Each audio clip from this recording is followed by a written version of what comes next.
Hey everyone, welcome back. A lot of you guys are already aware of what is a regular table, why we use it, and what is the purpose of creating and managing it in Oracle database. But guess what? There is another kind, same family, but different beast is also available in Oracle database, which we call as global temporary table, which is also known as GTT in short. Using GTT, we can perform certain things that a regular table simply cannot. So, in this session, let's break down the key features of global temporary table and what differentiates a global temporary table with a regular table in Oracle database.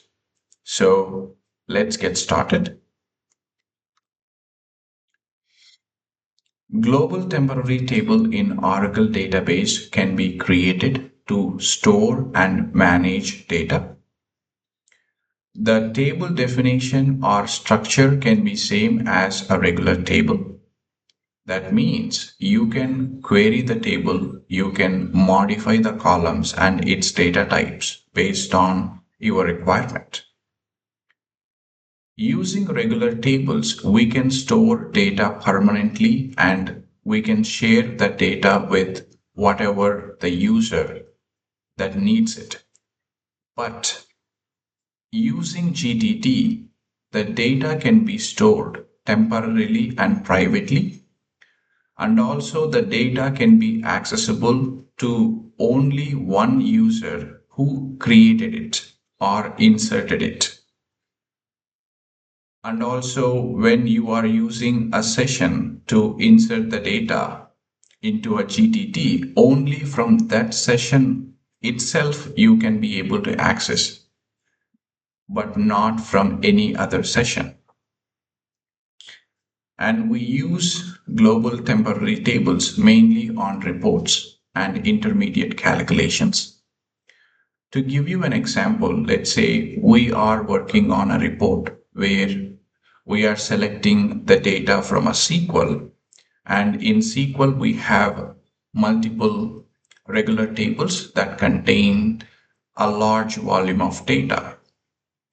When you try to select data from a table that has so many rows, it may give performance issues when the table is being used on XML publisher reports. Instead of using a SQL query directly to generate a report output, we can insert the data first into a GTT from selecting it a SQL through a procedure, and from GTT we can select and display it in the report output. So when a report is using global temporary table, the performance of the report would be very good and it gives data seamlessly, like without taking any time, like in fraction of seconds, the report gets completed. And using some of the key features of GTT, we can be able to perform certain actions that improve the performance of a complex SQL query. So wherever you see a table of large volume data, you can replace it with GTT. So when you do that, the performance improves much better than before. So that's one of the key factor with global temporary tables. And the data can be deleted automatically based on the syntax that you used at the time of creation. And there are two ways that we can delete data from GTT automatically. So based on the commit or rollback the session, or based on the session ending.